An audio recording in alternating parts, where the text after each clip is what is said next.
I will never forget, and I don't even know if you remember this because it's, this is forever ago, but the first Jenkins the Valet event in NYC, I went with JVB and we walk in and this place is packed. They got tacos, they got drinks, they got everything going around. And up at the bar, there's this guy who's kind of like sitting against the bar. And I'm like, damn, that dude looks exactly like what Jenkins the Valet Ape looks like. And then he gets up and he starts delivering a hell of a speech about all the accomplishments, including the writer for the first novel. And that first party, take us back. Do you remember kind of the emotions that were going through your mind when you had all those people that you were able to see potentially for like the first time that were supporting your vision?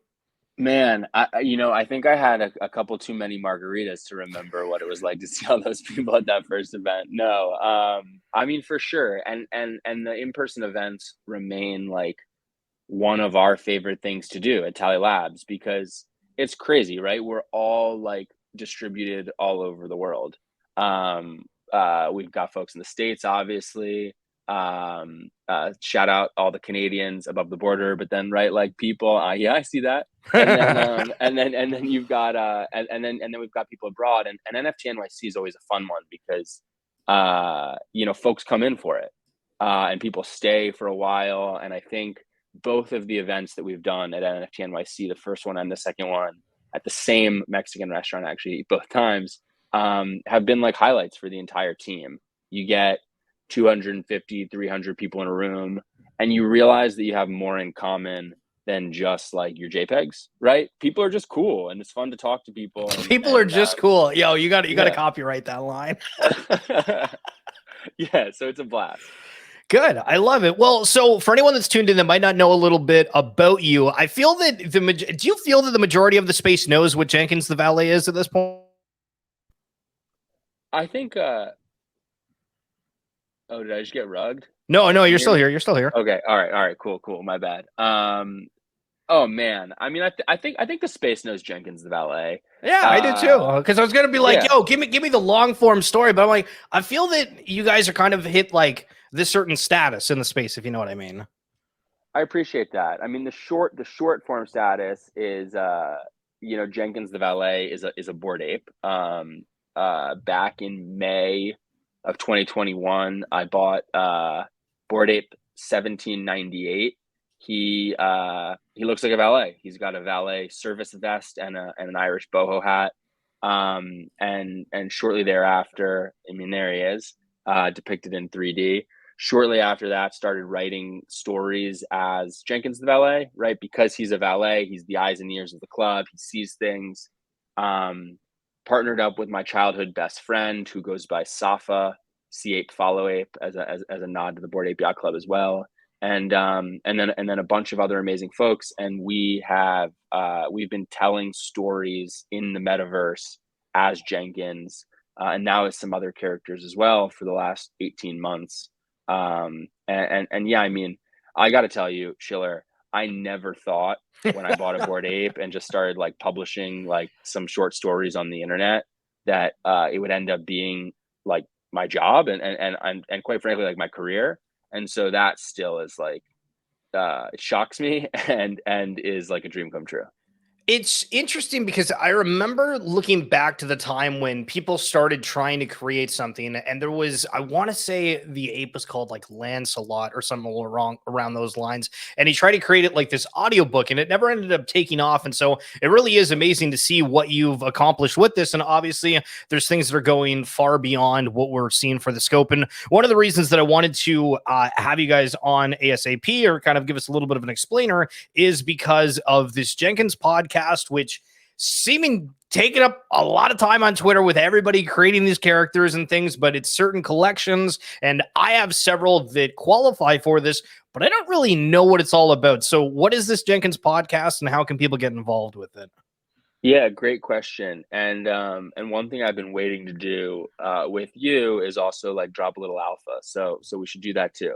And yeah. All right. So the story the story sort of goes that Jenkins really has like only one family member, and that's his dog, Good Boy. It's a Bored Ape Kennel Club dog, that Jenkins, with so many other Bored Apes, got back in, I don't know, was it like June of 2021, and then Jenkins has a well, this isn't sort of corroborated, but there's a thought that Jenkins is sort of arch nemesis. Jenkins the mutant is maybe behind Good Boy going missing, and so a couple weeks ago, Jenkins woke up and his dog Good Boy is completely gone.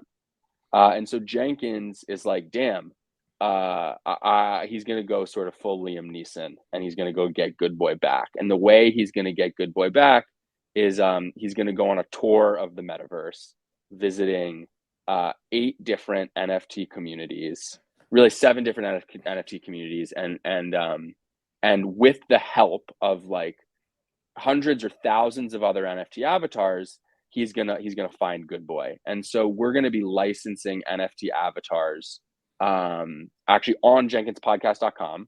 Writers Room members in about a month will be able to connect their wallet and offer licensing agreements to these characters with like a couple clicks. And all of them will be either depicted, as voice actors in the fiction audio story, or they'll be illustrated, or they'll be in like a larger piece of art or anything like that. And we're gonna produce a piece of fiction audio with the audio production company Salt. They did Dirty John, Dr. Death, Blackout with Rami Malek. They did Hit Job with Pete Davidson. They're just like they're really sort of great. They're amazing in the audio space, and we're pumped about it. It's going to be sort of the first example of a bunch of NFT characters from all sorts of different from all. Oh, I see Snazzy in the chat. That is I was like, oh my god, someone's being really nice, and like no surprise. So yeah, I mean it's going to be a really great audio experience, but I think this is the thing that is like probably maybe the alpha. Right now you've got all these characters and they're hanging out on like jenkinspodcast.com, which I laugh about because I think that's like just like the jankiest URL of all time. And we there's so much creativity. There's almost 4,000 characters that have been created.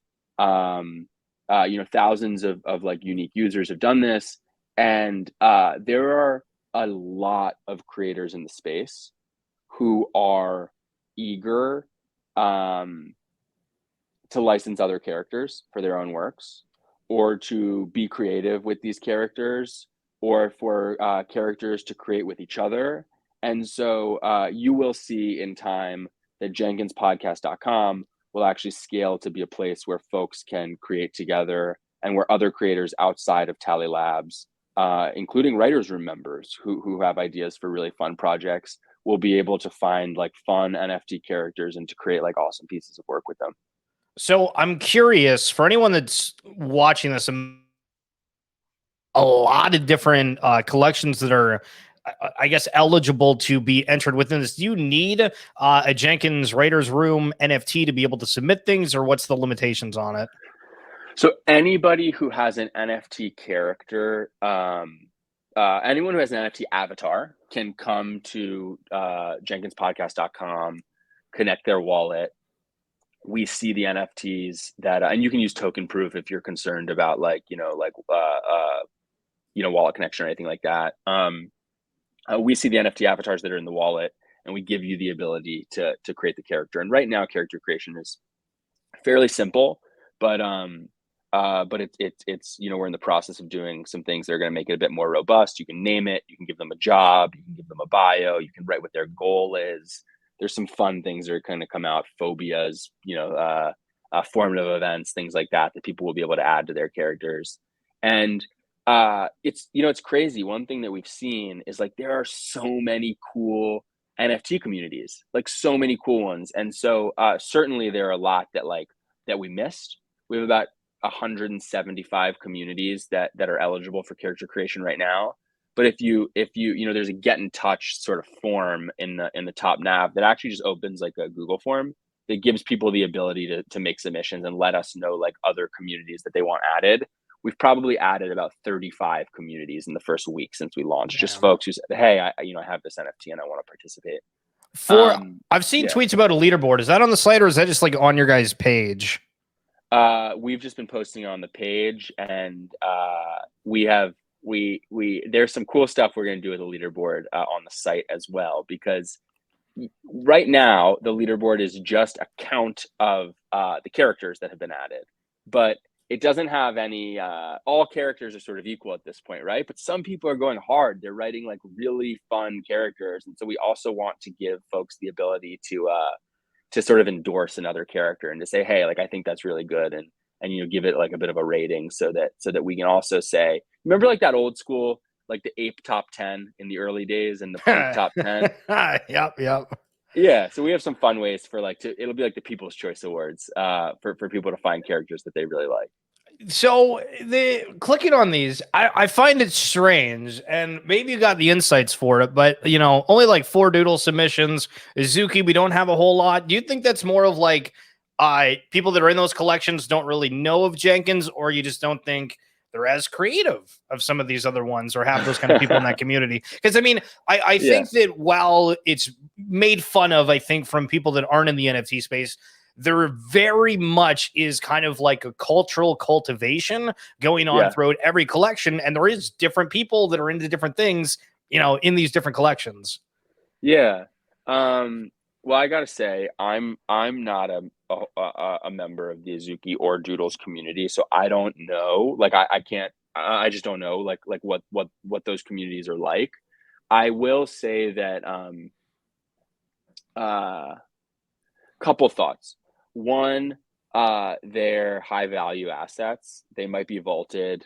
I don't know. Like, you know, one of the things that's funny is sometimes we get, even though apes are vaulted, we get a lot of apes in other things, writers room stuff, Azurbala stuff, and I think here as well, because apes have used token proof at IRL events, and so they already have a wallet connected through token proof. So even though the ape is like on a ledger or something, it's easy for them to sign in. If someone's got an Azuki or a Doodle on a hardware wallet, they might, and they've not used token Right. proof before. I wouldn't be shocked if they're just not connecting. I think the other thing is like sometimes I'll come back and I'll tell you, maybe like we'll do a, you know, in a month or something, we can talk about all the trends that we found. But Sure. uh yeah, I don't know. I'm not sure. I'm not sure how to answer. But No, but I but I've mean, it's definitely just seen it. Yeah. interesting, right? You know what I mean? Like, I really do believe that there is kind of like an attractive quality to each individual collection beyond kind of, you know, hey, here's like a JPEG for whatever. I don't know if it's just human nature or what, but it's kind of interesting to see how it all shapes up. Yeah, totally.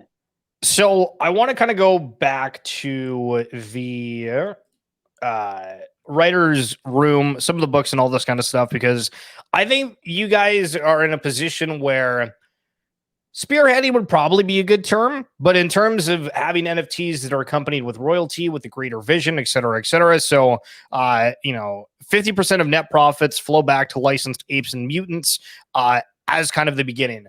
What else are you guys diving into regarding the licensing, and what could people that are very driven to create IP, et cetera, able to do to potentially, whether it be partner with you, be able to leverage what you guys are building, et cetera, et cetera? Yeah.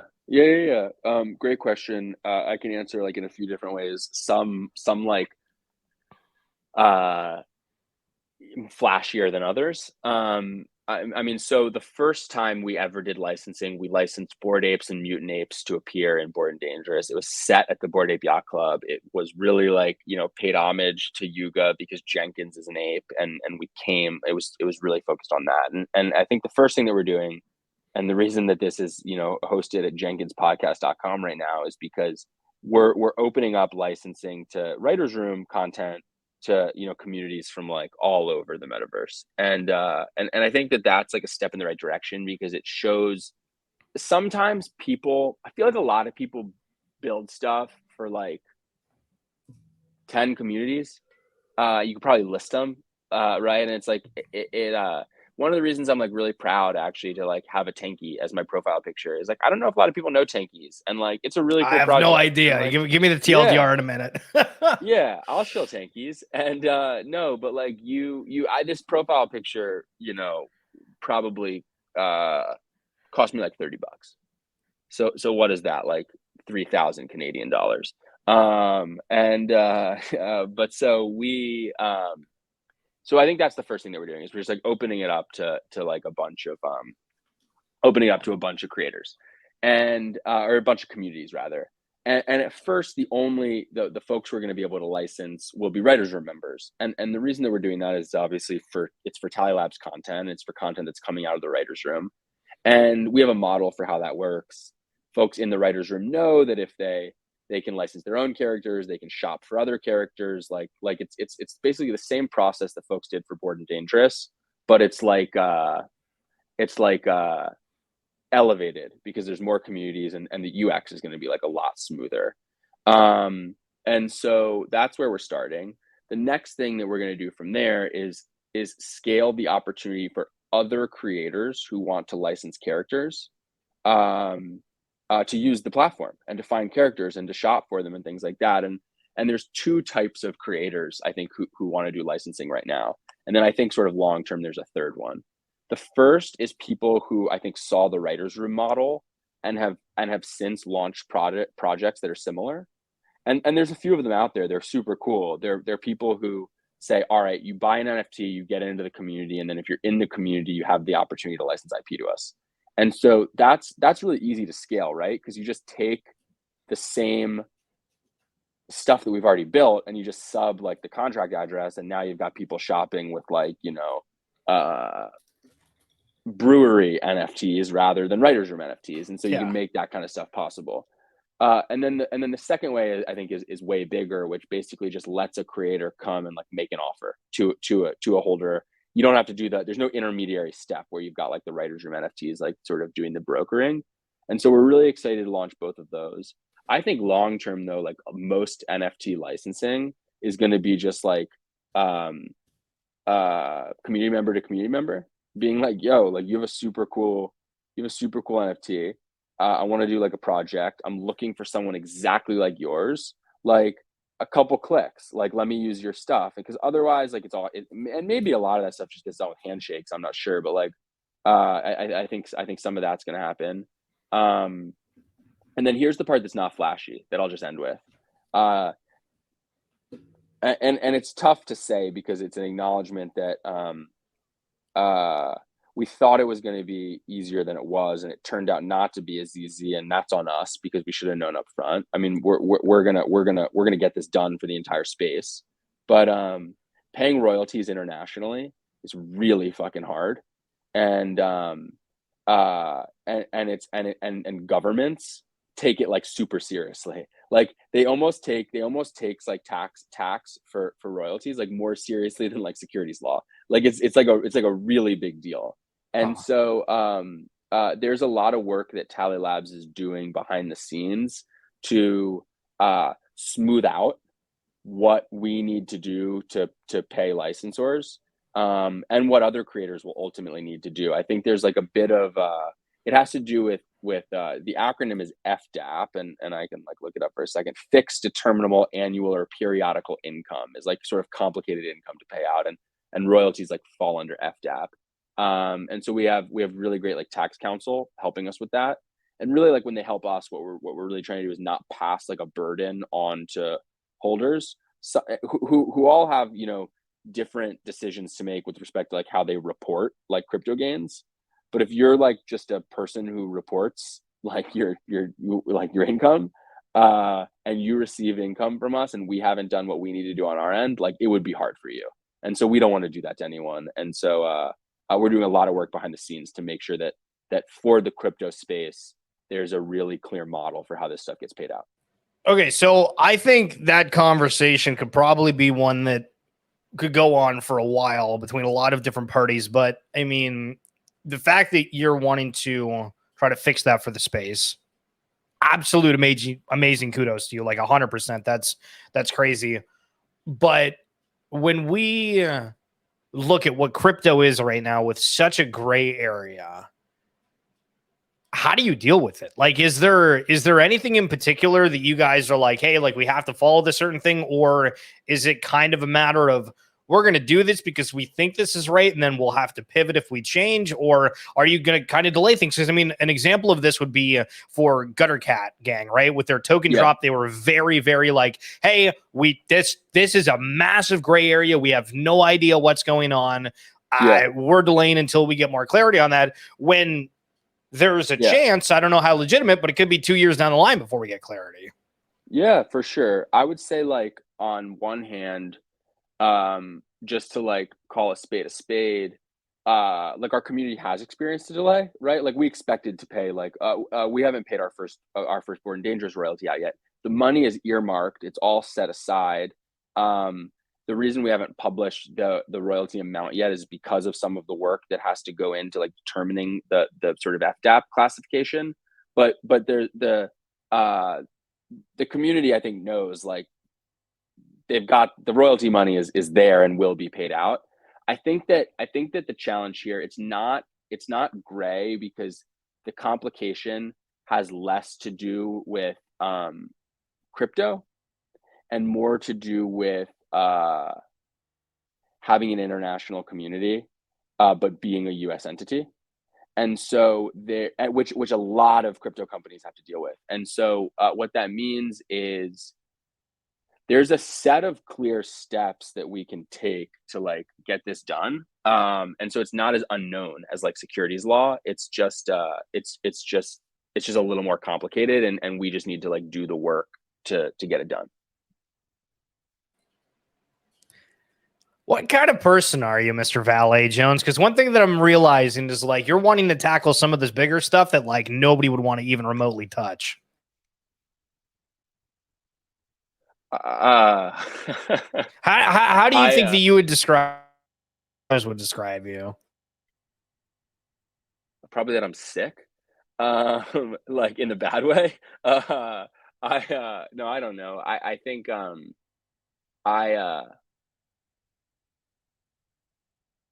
I don't I like okay, I hate when stuff is like not done. So like I love just like I really enjoy like trying to like get stuff done. And actually one thing I've been working on is like just like relaxing. And I think I'm maybe one of the, like, I'm a type of person who like I should like enjoy today like a little more than I do, maybe, because like this is awesome. This is like a great day, but I'm always like, oh, like at it's 1:26 Eastern, and I'm like, okay, the stuff by at 6 tonight, like I made it, like I got it done, and you know what I mean. And I think in that way, I sometimes like pay more attention to like the checking the boxes off than I do like enjoying the stuff that goes into checking the boxes off. And so I've definitely been working on that, but I also should like maybe give myself some grace, because like I am who I am, and I really like, giving myself a list and going to get it done. And I think this is probably one of those things, just like a little expanded. Gotcha. Okay. Well, I wanna bug you a little bit because you're bringing up the alpha and all that earlier. And to be totally transparent here, I've heard about applied primate, following it a little bit. Don't fully understand the scope of what's going on, but it sounds like you guys are doing something with them. Yeah, I mean, so you're pulling out all the receipts on this stream. We show you, there's nothing we can sneak by you. Uh, yeah, and by the way, I just got a little notification in my like ears that my AirPods might die. So if you lose me for a sec, I'll be back. Yo, you're good. Yeah, no worries, no worries. We Okay, can stall. I got cool. you. All right, sweet, sounds good. Appreciate that. Okay, so I guess, and I see from Hoddle Hill that that they've got the key card, which is dope. We're huge fans of Applied Primate. Have been fans for a long time. Love what they've been doing with like the mega reveals. Love the puzzling. I just think it's like a really, really cool community building IP on top of NFT avatars. Like that's our thing, right? We love that. And so we've gotten a chance to meet the folks at Applied Primate, and I don't know if there are folks listening to the stream who are like fans of the various mega mutants, but I think the radioactive mega that they've named Doc Gibbons is like is like the funniest Mega Mutant of all time, because like he's wearing a hazmat suit, but like the serum sort of seeped inside. Like the story behind like how this one like became mutated is just like clearly like some like really bad like occupational safety or something, which has always cracked me up. And so there's going to be more coming out about some work that we're doing with applied primate in the next few weeks. I'll say this at like a broader level. We had like a really bad PFP reveal on Azurbala. Don't worry, we're getting to that. All right. So the really bad PFP reveal on Azurbala. I should be looking at all of your tabs up there so that I can figure out where we're going. The really bad PFP reveal on Azurbala was gave our community, it's I hate that like that's what it took, but that's what it took. It gave the community, I think, some space to give us a ton of feedback across the board. And it was like amazing feedback, like really important. Cheddar Bob in the DMs, shout out Cheddar Bob, who was probably like, VJ, like I've been DMing you this feedback for like a year. You didn't need an Azurbala reveal to get it, but anyway, it took a bad reveal, and we got a lot of really good feedback from the community. And I think one of the things that we got that's unrelated to Azurbala but really valuable was feedback about the writers' room. And we were able to take the opportunity to sort of reflect on what we think makes the writers' room like really special, and why we did it in the first place. And why we did it was that there's this group of people all around the world who wants to work together to create like really exciting IP. And the first writers' room piece of work that we did, I think like it was cool and it worked really well, and I think it's a great proof of concept, but there's a lot that we could do better. I think we had hoped that there was going to be more community involvement, and we didn't hit like the level, I think, of community involvement throughout the like creation process that we wanted.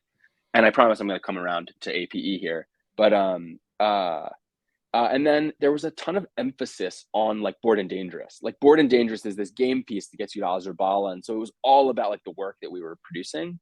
Whereas what I think what the writers' room like is about, and I know that Safa and the team feel really strongly as well, is that like it's about this distributed group of people coming together to influence creative, to make awesome work, and some of that work is going to like cut through the noise and be successful in the mainstream. And but the point is just that we're all like in this together, like working together. And so we've been working internally on just like improving the writers' room based off of community feedback. And I think, the work that we are going to roll out with APE is the first of many different things that we're going to do, where we're going to give the power to the writers' room to participate in all sorts of cool like things. And so, that the folks at Applied Primate, they're super into puzzling. Hoddle Hill knows with the key card, you complete the puzzles, you can win stuff. And that often what they do is they take successful puzzles that have been completed, and then they turn them into content. And so I'm not going to say exactly what we're going to be doing, but you could guess sort of the way that that writers' room members will be able to interact with puzzle makers and ultimately with with content creators as well. So Mark Lar's got a little bit of a question here. So from a storytelling perspective, what do you think about when legs, especially when most PFPs don't have legs? And it's funny because within like the Fluff World ecosystem, they had party bears that just added legs to, and they gave kind of like a 3D model where people were able to kind of create their own thing. But I guess Mr. Valet Jones, what's your thoughts on when legs? Yeah, I mean, Jenkins skips leg day, so I'm super happy he's only photographed above like the chest. I'll give you like a for real answer. One of the things that we did right after we had the Azurbala PFP reveal go bad is we went back to our roots. We launched a community survey feature that was gated for folks who held Bored and Dangerous books, and we let them tell us what they thought makes a good PFP. And if we go off of what a distributed group of a few hundred community members in Web3 think makes a good PFP, I would say the answer to when legs is probably like hopefully never.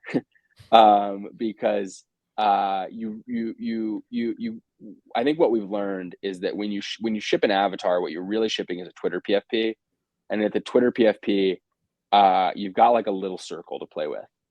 And I have an idea. Someone should do it. We are not doing it, Tally Labs. Why has nobody done a PFP where the Twitter circle is like you're like at the bottom of a well? So you're looking down at the character, and the character is like, like standing down there and looking up like you're at the bottom of a thing. And so maybe you get some legs, like if you do that kind of thing. But I think most PFPs I would expect not to have legs probably forever. I don't know if anybody remembers this stuff, but on the topic of legs, I remember this like tiny ass collection came out forever ago, and it was like a part of the meme movement. And this is the reason why there's no legs involved in any of these PFP. That's super funny. Those are literally Jenkins's legs. That's amazing. Well, I mean, I think drawing legs apparently is really hard and something that I don't think we would have known at the time doing this. Smiles did that top-down view. Oh yeah, you're right. Smiles had kind of like the whole figurine with it. You're right. Yeah. Yeah, Those are cool. but like, imagine the camera is like is above you. Like, I don't think it makes for a good PFP.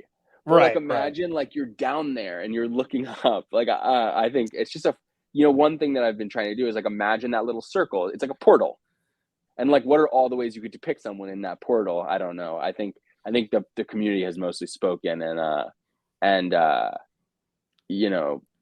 2D fits within the world that's been built, chest up, distinct style, like it has to be distinct, needs to like stand out. And then I see Zoe. Yeah, never mind. I get there you is now. one. I Okay. love that. Let's go. All right, so that's awesome. And Wahid is on the Azurian Artist Council, so I should grab Wahid and say give him flowers for the top down view. I just, whoever's thinking about ways to innovate in that little circle is really interesting. Yeah, it's amazing. So let's get over to the fun stuff here. So I remember you guys were like legitimately the talk of the entire NFT Twitter sphere when this dropped. So yeah. Is the saying any publicity is good publicity or bad publicity? You know what I'm saying? Did you guys feel that it was actually good to get that kind of exposure, or was it like, oh shit, everybody's got like this? And I shouldn't say everybody, because there was people that really liked it, but I think like just the overarching negativity online was pretty wild. Yeah, I think all right. I mean, I guess first and foremost, like I want to recognize that, like I say this, like what's like sort of implied here is it comes from like a place of like privilege or just like I'll just say it. I think that the week that followed that was probably the worst week of my life. Damn. It was horrible. Like this is like I've put everything into Tally Labs. It was embarrassing. People were super mean, like super mean. Like the DMs were like horrible, and I'm not trying to make myself sound like a victim. Like it just was really, really, really hard. So no, I mean like, the NFT space is vicious. Like, and I've never been on that side, and like I've sometimes like made like a shit post here or there to like engagement farm, like at the expense of someone else, and who hasn't. And I learned something because next time I see someone going through it, like I'm not going to do it. And I'm probably going to reach out and be like, hey, we earned it, right? Like the people didn't like the art, and it wasn't about the art, in my opinion. We hyped this thing so hard. And I think that's really the lesson is like, interesting. You just like, don't like, there was hubris, and there was like, I think we were just like behaving in a way across all our personal accounts, our brand accounts, like all these things. So then, I sort of think like there's nothing we could have done. I know people don't like the facial expressions, but like, let me just say something. I'm seeing these right now, and I haven't looked at a view on Azurian in a long time. I don't I don't know if they justified like that much hate. Like I think people just I'm not sure. Maybe I you think hate him, you're right Schiller, about but the like what do hype you thing, think? though. Like, Yeah, I yeah. truly believe that everybody's expectations within the space is of like a certain level, and then when things are corroborated with, hey, like this is going to be like the next best thing that anybody's ever seen, like people Yeah. do have like incredibly stupidly, Yeah. probably wrongly so, standards within the Th- NFT. Throw you got to throw that Huddle Hill comment up on the screen because I think I think that's in reaction of to me saying that I don't think they're that bad. I get it. All right, all right. But I think the thing was we learned a ton and no, like maybe time will tell. I think we're doing all the right things now. Snazzy is in the chat. Um, Zoetic is in the chat. I don't know if there are other members of our Azurian Community Council who are in the chat. Um, there's probably a lot of Bored and Dangerous holders that are either listening or will listen, and we're going right back to the community, and we're working really closely with community members. We've hired Ty Carter, who's a creative director who has worked at Pixar, Blue Sky, Disney, as well as on PFP Pictures, and I think that our PFP projects, and I think that like we're doing the things that will make the Azurians that do get minted like really great. I really believe that we are it is one of the most important things. I mean, I'd say the most important thing we can do at Tally Labs right now. And I think we're staffing like the right let's go. I think we're staffing the right like group on it. I think we learned a lot, but so maybe time will tell. And we're talking when these things drop. And I can tell you that good like all press was good press because maybe there's going to be visibility around the like relaunch. I have no idea, but I will say that like I don't know when people do things that are like criminal. I think they probably deserve all the hate in the world. We messed up. Like we just like messed up. We like did a bad job and we handled the communication ahead of that bad job, I think, poorly. And like it was a really, really, really hard couple of days. Um I think I lived in Discord probably for, 4 straight days just talking to community members who were like really upset and really angry. And the worst part about that experience is that they're like justified, like there's nothing you can say. You're just like, yeah, wow, um some bad decisions by me put you in that place. And like I'm still sorry for the way they went, and I'm definitely grateful that we have the opportunity to like make it right. So, as we're getting close to kind of wrapping things up here, give us it's Ty Carter, right? Is Yeah, this the right guy this is right Ty. here? Yeah, So, for sure. give us kind of the lowdown about how you found him and what the community can kind of expect from him working with your team. Yeah, I mean Ty's awesome. As like literally the like minute, I don't know, 2 hours after the reveal, the day of the reveal went really weird. We posted it as we had this cool sort of montage video that like zoomed in to like the monastery in Azurbala, and the responses on that video were like solid. I would say like mixed but leaning positive. And then we posted a GIF of the PFPs. People started to see them sort of as what they would be on Twitter, and it obviously went negative like really quickly. And so within about an hour, we realized we needed to make a change. We got on our Twitter Spaces, and we ran a Spaces for about I don't know, maybe 2 hours. And even like as early as that Spaces, there were artists, like amazing artists, reaching out saying like, "Hey, sucks what you're going through. Like, I think we can help." And I just want to like say that because it blew us away how many people were just like as for all the negativity for like people, like there were a lot of people that reached out, and really some incredible artists. We were introduced to Ty through a software engineer on our team at Ty Labs. Snapback, incredible person, former artist. Like what a cool like mix of skills. Former artist turned like engineer. It's like sometimes like we wonder like what he can't do. And he had like studied under Ty. And thinks of Ty in this great way. And he's like, you have to meet Ty Carter. Like I know there are people reaching out, but you really have to meet Ty Carter. And it's funny because like when Snapback makes a suggestion, like you take it seriously. He just like he like has like a really great like batting average with suggestions. Like I don't think he's ever said something that's like, that's like not like really smart. And so we met Ty, and I think we went in with high expectations because of the referral, and Ty like beat them. He's organized. He communicates really well. He has vision. He's done 2D characters. He's done 3D characters. But I think the thing for us was like he doesn't. He's a creative director.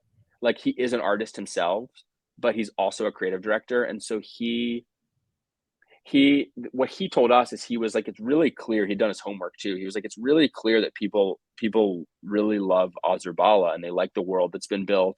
They like azurbala.com. They like the art that we've published. Like people, there was a community awaiting this reveal for a reason. And he was like, I want to lean into that. I want to lean into the lore. I want to lean into the community, and I want to come up with like a bunch of different styles with great artists I've worked with from Pixar and Disney and other places like that. And I want to come up with like concepts that the community or the councils can respond to. And I think when we found that there was a creator as like pedigreed and as talented as Ty, who also like bought into our vision of doing it the right way this time, which was working with the community, we were like super sold. And so really I excited to mean, be working with them. I'm excited to see, because again, like the pedigree of the space, we went from last year thinking that everybody in the NFT space was like the smartest people ever to, wow, everybody doesn't know what they're doing. We're really quick. And seeing this kind of stuff, it's really kind of invigorating for a way. So the final thing that I'm kind of rattling around in my head is we're having like new projects that are starting to come out. And obviously you guys have had an immense amount of success. So I think that this is a great question to ask. What do you have to say in terms of advice or anything for newer projects that are coming up, launching soon, in terms of keeping the community engaged, doing right by them, the hype cycles, all that kind of stuff? If you had a couple minutes just to give them all your insights, what would you say? Yeah. I think like if I were going to do it again, like what I would want to make sure that I did. So I think that this is sort of maybe the same answer, is like, um,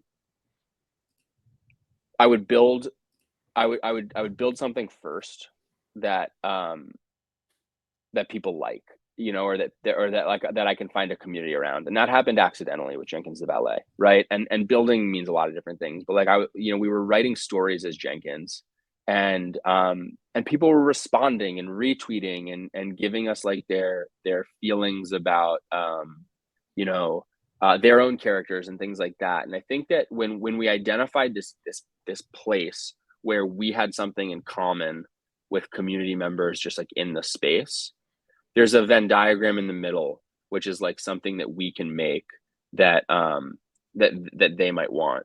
And so I think when I see projects where like the first thing they're doing is the mint, it's not to say it's not going to work out. There's just maybe like a little bit of risk, because like you just don't know, like you don't know what's on the other side of that.